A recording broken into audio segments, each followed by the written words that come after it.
Bonjour les artistes, comment allez-vous? Bon, je pense que vous avez compris le sujet de la vidéo. Aujourd'hui, je vous parle d'éclairage. D'ailleurs, ça fait longtemps que je n'ai pas testé des panneaux LED. Et qui plus est, c'est la première fois que je teste des panneaux LED de la marque Sweet. Alors déjà, j'espère que je prononce bien le nom de la marque. Alors Sweet, ça vous parle peut-être pas, mais dans le monde audiovisuel, dans le milieu du cinéma, de la télé, c'est très connu. Ils sont sur le marché depuis de nombreuses années, et eux, leur spécialité, en tout cas, ils sont connus pour leurs différentes gammes de batteries V-mount. Mais après, c'est pas tout, ils font aussi des moniteurs, des transmetteurs vidéo HF ou encore des projecteurs LED. Et justement, ils viennent de présenter leur nouvelle gamme de panneaux LED, c'est la gamme Vango. Pour l'instant, ils proposent deux produits dans cette gamme, le Vango 100, c'est le plus grand ici, et le Vango 70. Donc je pense que c'est clair, là on a du 100 watts et là du 70 watts. Et puis c'est pas tout, parce qu'en début d'année, ils ont aussi présenté une nouvelle batterie V-mount, c'est la Mino S140. Ça tombe bien, j'en ai deux pour ce test, et vous allez voir, on va justement pouvoir les utiliser avec ces panneaux LED. Alors là, le Vango 70 et le Vango 100, ce sont des panneaux LED qu'on appelle RGBW, donc c'est des panneaux multicolores. Alors généralement, l'éclairage RGB, quand il est à pleine puissance et que toutes les LED sont activées, il va émettre une lumière blanche, et c'est là qu'on va avoir toute la puissance du panneau LED. Mais quand on utilise juste certaines LED pour avoir une couleur précise, là, la puissance va être limitée. Généralement, on n'a plus qu'un tiers de la puissance. En fait, ils font ça pour éviter les surcharges. Ils limitent la puissance maximale de chaque bandeau LED quand ils sont utilisés seuls. Et en plus de ça, la lumière a des longueurs d'onde différentes, donc les couleurs n'ont pas la même intensité. Généralement, le bleu, c'est la couleur la plus faible, ensuite il y a le rouge, et puis enfin le vert qui lui est plus puissant. Alors pourquoi je vous explique ça? Tout simplement parce que c'est une des caractéristiques de ces nouveaux panneaux LED. Là, pour la gamme Vango, ils utilisent une technologie qu'ils appellent Time Division. En français, je crois que c'est répartition temporelle, et grosso modo, Sweet a intégré une unité de contrôle dans son panneau LED qui permet de casser la limite au niveau de la puissance et de mieux redistribuer l'énergie en mode RGB. D'ailleurs, je vous affiche le petit comparatif de puissance que promet la marque. Tu vois qu'avec cette nouvelle gamme, on est censé gagner en puissance au niveau du rouge, du vert et du bleu. Pour eux, le Vango 70 serait aussi puissant qu'un 200 watts RGB traditionnel, et le Vango 100 serait aussi puissant qu'un 300 watts. Alors ensuite, justement, j'en ai profité pour tester ces deux panneaux LED avec mon spectromètre. Donc je les ai testés au niveau de la température de couleur, donc pour voir s'il y a des dérives, pour voir l'intensité en luxe, pour voir s'il y a une dominante de magenta ou de green, et tester aussi le CRI et le TLCI.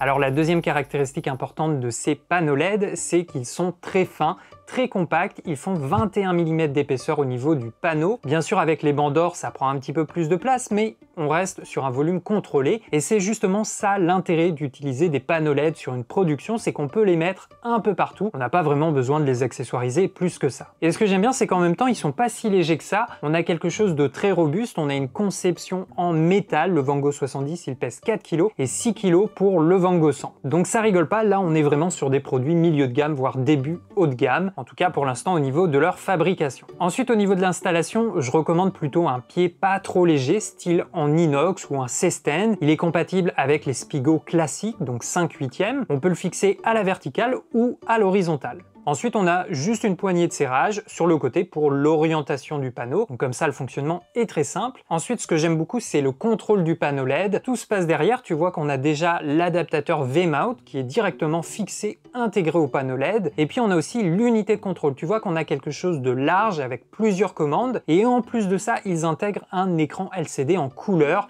Il fait quasiment 9 cm en diagonale. Donc c'est déjà hyper confortable pour les réglages. On a une commande pour valider ou activer le menu, et une commande pour faire un retour en arrière. Alors on a une première page avec le CCT, ensuite on va pouvoir utiliser les 3 molettes de contrôle. Donc là je peux contrôler la température de couleur. Pour ces deux panneaux LED, la plage s'étend de 2800 Kelvin à 10 000 Kelvin.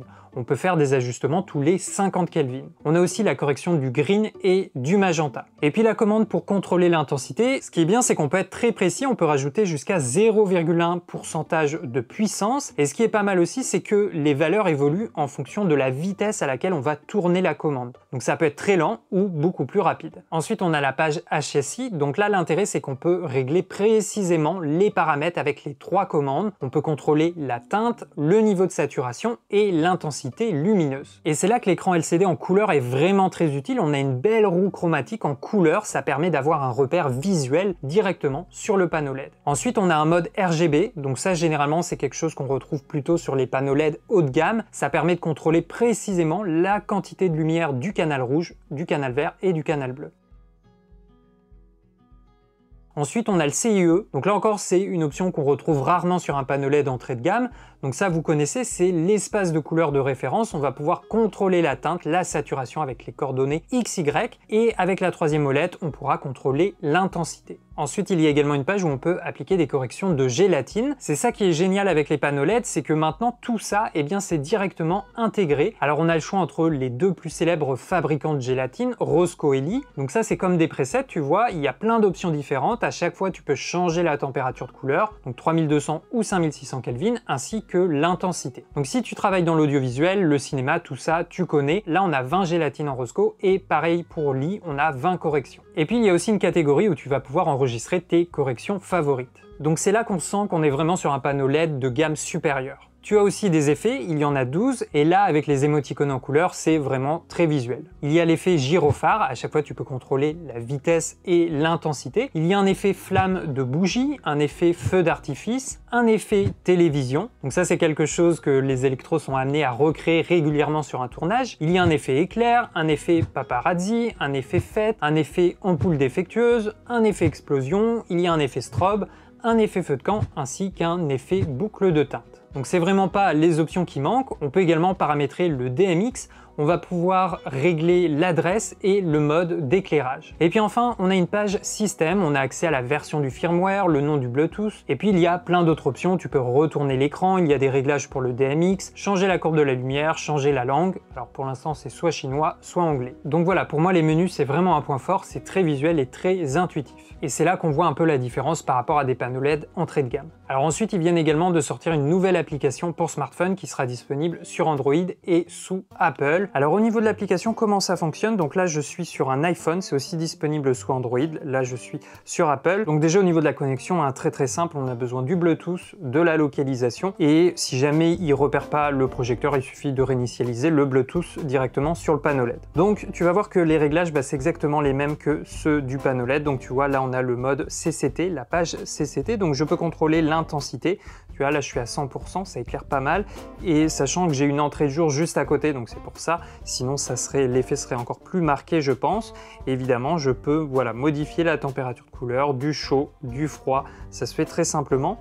Je peux passer sur le mode teinte et saturation. Donc même chose, là, il se passe rien. Voilà, je vais augmenter l'intensité. Et à partir de là, je peux choisir la couleur, hop, du rouge, orange, jaune, du rose, du magenta, du bleu, du cyan. Tout est possible, on peut vraiment s'éclater avec l'application, c'est très simple. Et ça permet de contrôler le panneau LED à distance. On a le mode RGB qu'on a vu, donc c'est la même chose.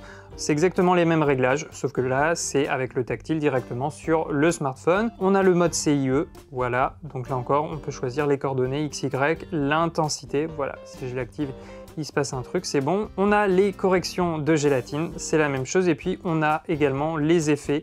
Donc là, voilà, Polyscar, Candle, Firework. On les a vus, ils sont ici, on a accès exactement au même menu que sur le panneau LED. Alors là, ce qui est bien, c'est qu'on peut faire des presets. Donc par exemple, si là, il y a un réglage que j'utilise beaucoup, par exemple, on va se mettre à 3000 Kelvin, voilà, même 2800 Kelvin. On va se mettre comme ça. Si je veux, eh bien, je peux enregistrer, voilà, tous ces réglages. Donc, par exemple, ça, c'est P1. Et si, par exemple, j'utilise souvent aussi le 10 000 Kelvin, à contrario, je veux quelque chose de très froid, voilà, je me mets à 10 000 Kelvin. Imaginons qu'on veut être sur un truc un peu plus fort. Eh bien, voilà, je vais rajouter un preset. Maintenant, j'ai enregistré 2 presets. Donc, si je clique sur P1, voilà, j'ai du chaud, P2, j'ai du froid, et de cette manière on peut très facilement enregistrer des effets. Alors là il y aurait la possibilité, comme on peut le voir, d'enregistrer 6 presets. Et puis tu vois aussi en haut à droite on a le mode professionnel, et là en fait on va passer en mode paysage, et là j'imagine qu'on a accès finalement à tout ce qui est connecté en DMX. Là par exemple j'ai le Van Gogh 70 et celui-là il est connecté, donc là je l'ai assigné ici, et je pourrais assigner d'autres panneaux LED s'ils sont connectés, et s'ils sont en Bluetooth je vais pouvoir les rajouter, et là on va pouvoir gérer l'intensité. Tu vois que si je clique sur nul, là je vais pouvoir choisir exactement le mode, donc CCT, HSI, on retrouve un petit peu tout, et ensuite on va pouvoir contrôler individuellement ou alors faire des groupes pour contrôler plusieurs choses. Tu vois qu'on a le master, on peut tout mettre au black, désactiver tous les panneaux LED ou graduellement. Voilà, tout est possible avec l'application. Donc voilà, ça c'est l'application Sweet Console. Alors pour l'instant elle est en bêta.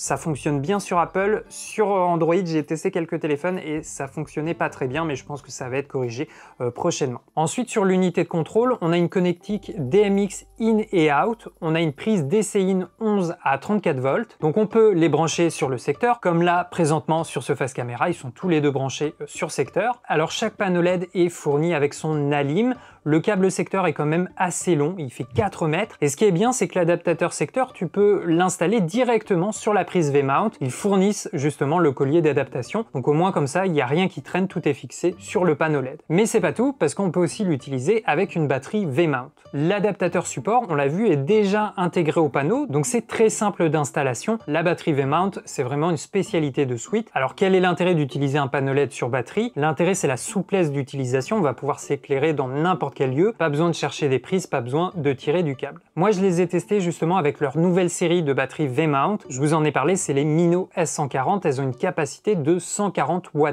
J'ai fait quelques tests justement à pleine intensité, le Van Gogh 100 avec une charge pleine, la batterie a duré environ 73 minutes, et pour le Van Gogh 70, même configuration, la Mino S140 a duré environ 132 minutes, donc c'est quand même pas mal, c'est toujours bien pratique d'avoir ce genre de batterie sur un tournage. Alors détail important, les panneaux LED sont fournis avec un sac de transport. Personnellement, je le trouve un petit peu simpliste pour un produit de cette gamme. Voilà, on aurait pu espérer mieux, mais au moins il est rembourré et il y a de la place pour ranger à la fois le panneau évidemment, mais aussi la lime secteur et le cordon. Ensuite, autre information importante, il n'y a pas de ventilation sur ces panneaux LED. Donc pas de ventilation, ça veut dire pas de bruit. Les panneaux LED sont totalement silencieux. Alors à pleine intensité, ils chauffent un petit peu, mais ça reste raisonnable. C'est toujours du LED, ça va chauffer beaucoup moins que de l'halogène. Donc voilà, on a vu la grande majorité des caractéristiques de ces panneaux LED. Maintenant, je vous montre des exemples. Alors dans ce premier exemple, l'objectif c'est de voir la douceur entre guillemets de la lumière, voilà. Est-ce que le rendu par exemple sur un visage avec ces panneaux LED est plutôt doux, plutôt homogène? Donc j'ai fait un premier test de référence avec le plafonnier, là il n'y a pas d'éclairage, il y a juste l'ampoule du plafonnier. Évidemment c'est pas très joli, en plus elle est en 3002, moi j'ai été en 5600 donc il y a eu un tout petit peu d'étalonnage juste pour calmer la température, mais c'est pas l'idéal. Donc là ce premier plan c'est avec le Van Gogh 70,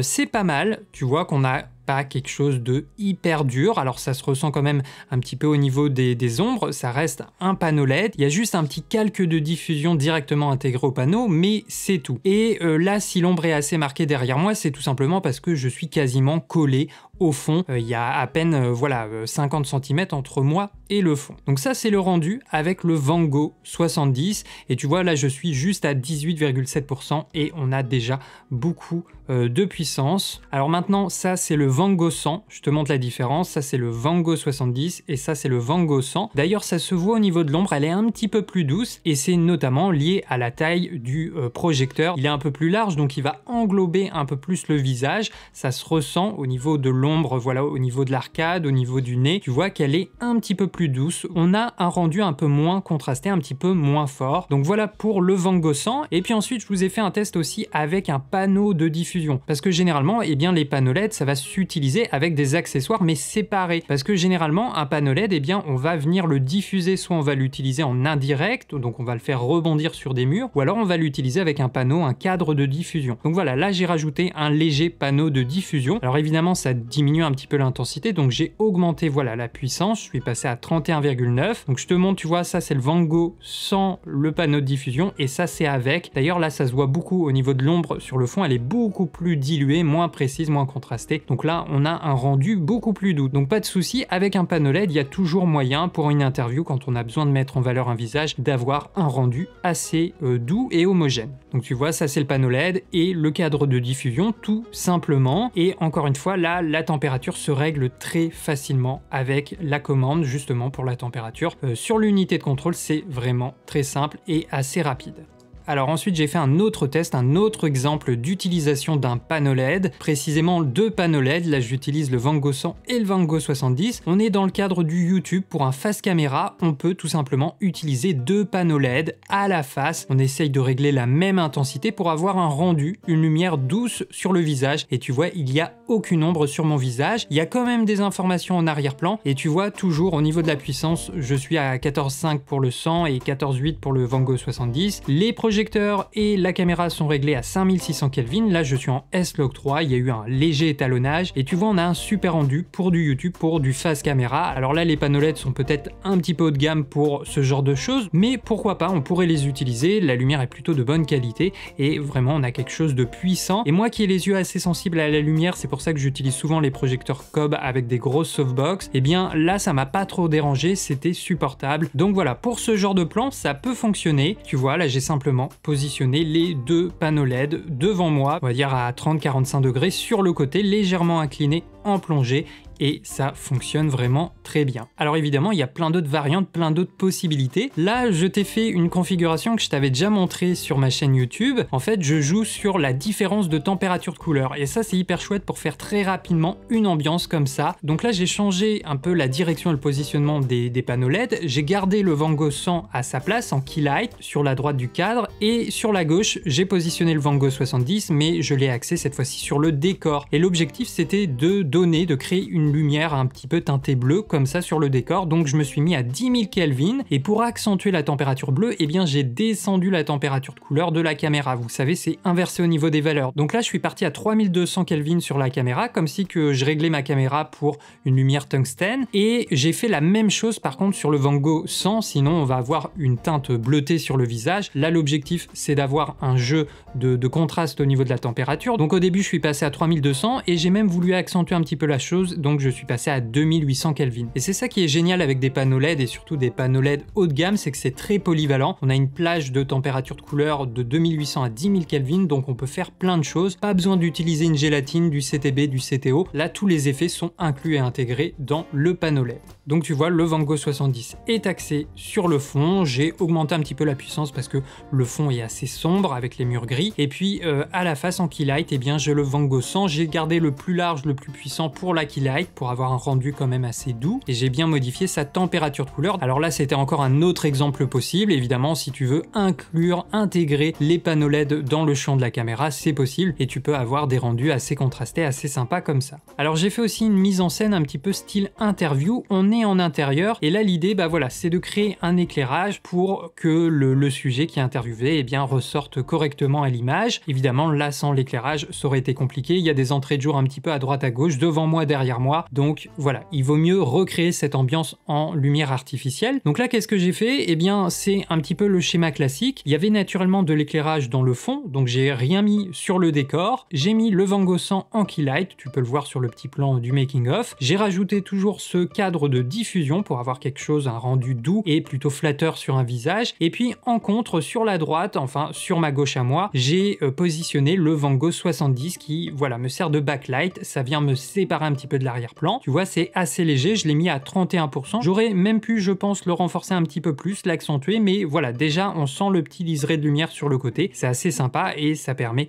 de détacher un petit peu le sujet et de ramener aussi des informations, de déboucher un petit peu les ombres sur la face opposée à la key light. D'ailleurs, tu vois, j'ai rajouté un petit panneau réflecteur justement pour déboucher la partie opposée à la key light. Comme ça, on a un rendu vraiment très homogène. Et voilà, pour une interview, je trouve que c'est assez joli, assez naturel, et on a une lumière vraiment très douce. Ensuite, j'ai fait la même chose sur un plan un peu plus serré. Les réglages, c'est toujours les mêmes. Donc tu vois, on est quasiment à 5600 Kelvin partout. J'avais réchauffé légèrement le contre. Voilà, un peu comme si on simulait une lumière qui venait de l'extérieur. Mais voilà, dans tous les cas, là, on a un rendu assez similaire au plan large. C'est l'objectif. Donc le Van Gogh 100 d'un côté en key light, et en contre, le Van Gogh 70. Donc tu vois, avec deux panneaux LED, ça pourrait être suffisant pour éclairer une interview. Donc voilà le rendu avec des angles un petit peu différents, tu vois, on a le réflecteur sur la gauche et le panneau de diffusion sur la droite avec le panneau LED qui se trouve derrière. Et le Van Gogh 70, voilà, sur un pied, en légère plongée, ça fonctionne bien, il n'y a pas besoin de rajouter autre chose, des accessoires, là tout fonctionne. Et encore une fois, le Van Gogh 100 qui se cachait derrière le panneau de diffusion.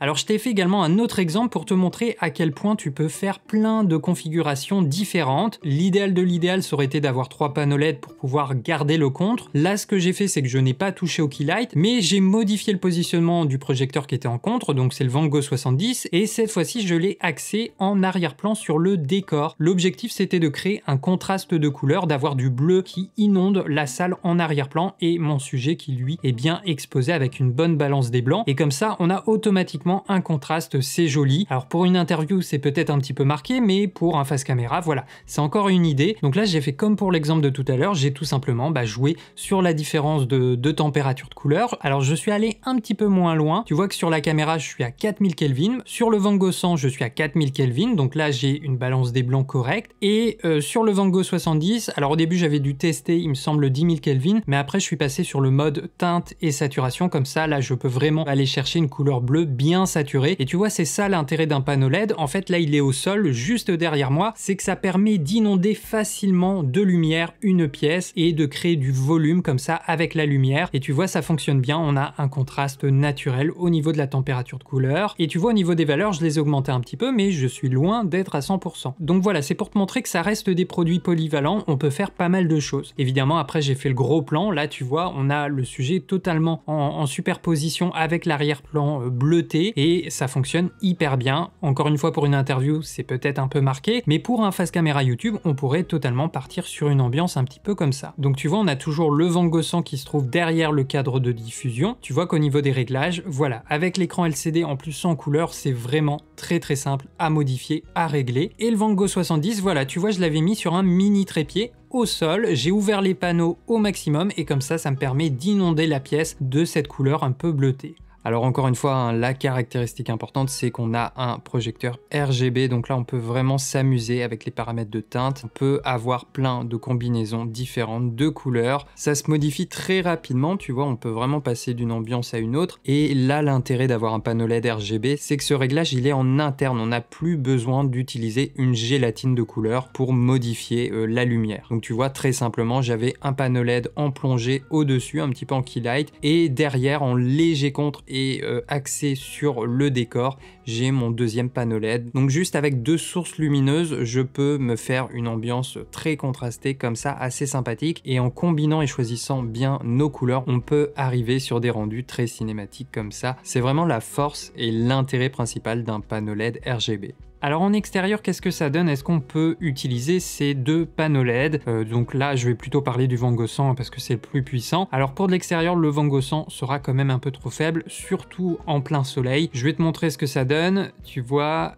Voilà, là il est allumé, tu vois, c'est vraiment négligeable, il y a quasiment aucune différence à part ennuyer un petit peu les yeux du sujet. Donc en extérieur plein soleil, non, le Van Gogh 100 ne sera pas suffisamment puissant. J'ai refait un autre test où je me suis mis voilà, derrière la maison, un petit peu à l'ombre. Là, tu vas voir que on ressent un petit peu plus l'éclairage, mais ça reste assez subtil quand même, parce que l'ambiance lumineuse autour est quand même assez importante, donc forcément j'ai ajusté les réglages d'exposition de la caméra en fonction, et tu vois que là il est toujours à 100%. Ensuite j'ai fait le test en intérieur, je suis dos à l'entrée de jour, donc là c'était au même moment, il y a du soleil dehors, et forcément à l'intérieur c'est plus sombre, j'ai exposé de manière à préserver un petit peu l'extérieur, donc tu vois, je te montre, pour l'instant c'est désactivé, et voilà, ça c'est avec le Van Gogh 100 à 100%. Donc là, tu vois, c'est quand même utile. Donc de cette manière, en intérieur, oui, le Van Gogh 100, le Van Gogh 70 manquera un petit peu de patate, mais le Van Gogh 100 à pleine intensité sera suffisamment puissant pour rehausser, voilà, le niveau sur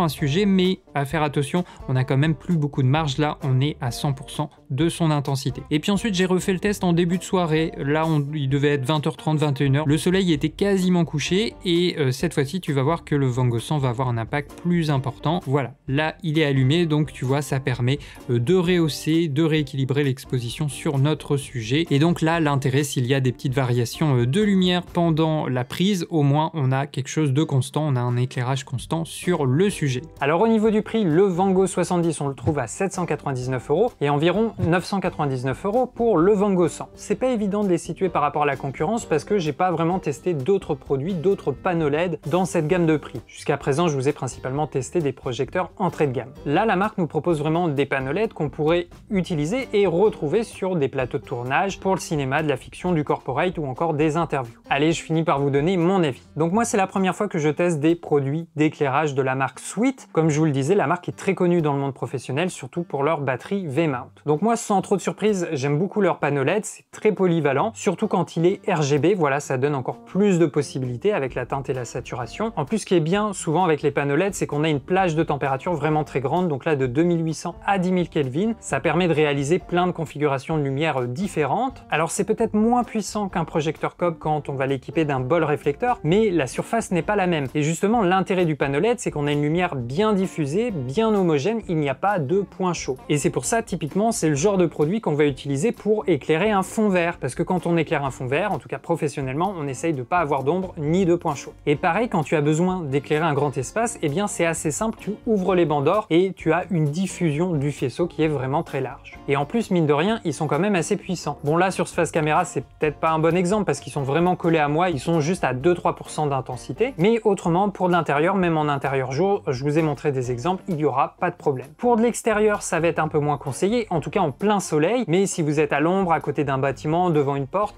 voilà, là, il y a moyen de les utiliser, notamment sur batterie, ça va être très simple, très mobile, et ça permet de rehausser un petit peu le niveau ambiant sur votre sujet. Et l'intérêt, c'est d'avoir toujours avec soi ces batteries V-mount, ou peut-être une ou deux, c'est toujours très utile quand tu utilises des éclairages comme ça sur batterie, tu vas pas te prendre la tête à chercher du câble, à chercher le secteur. En plus, on l'a vu, elles ont plutôt une bonne capacité. À 100%, là, on a environ 70 minutes. Et là, je sais plus, on avait 130 minutes avec le 70 watts. Donc, on les utilise pas tout le temps à pleine puissance. Donc voilà, c'est quand même assez pratique. Je pense que c'est une solution viable de les utiliser sur batterie V-mount. Bon, après, c'est des V-mount. Donc évidemment, ça a un certain prix. Là, les S140, on va les trouver aux alentours de 418 €, toutes taxes comprises. Donc effectivement, il faut réfléchir à l'investissement. Mais au bout d'un moment, dans votre carrière de vidéaste, quand vous commencez à avoir beaucoup de matos, ça peut être utile. Surtout que les batteries V-mount, c'est très polyvalent, on peut les utiliser aussi sur un rig caméra pour alimenter déjà la caméra, un moniteur, un transmetteur HF. On peut vraiment l'utiliser de plein de façons différentes et effectivement sur le terrain avec un projecteur c'est très utile. Donc par rapport à ce que j'ai testé, là la gamme Van Gogh, leurs panneaux LED ont l'air plutôt de bonne qualité. Déjà le produit est très robuste, tout en métal,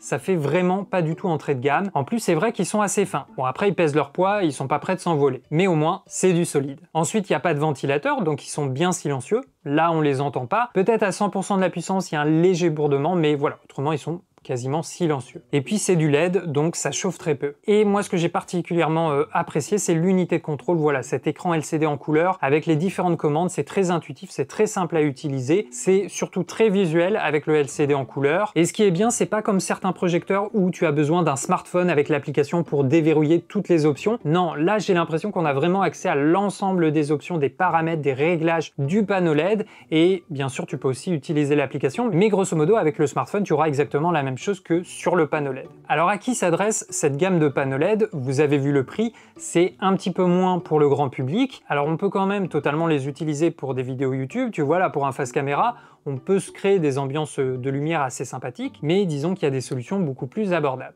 Là, le produit s'adresse surtout aux vidéastes sur le marché du travail, pour du corpo, de la pub, des packshots, des interviews évidemment, ou encore pour de la fiction. Je pense qu'on a vraiment un produit puissant et polyvalent. Voilà les amis, c'est tout pour cette vidéo. J'espère que ça vous a plu. Comme d'habitude, vous avez les liens des produits testés dans la description de cette vidéo. C'était Benjamin avec Derrière la caméra. Ciao les artistes!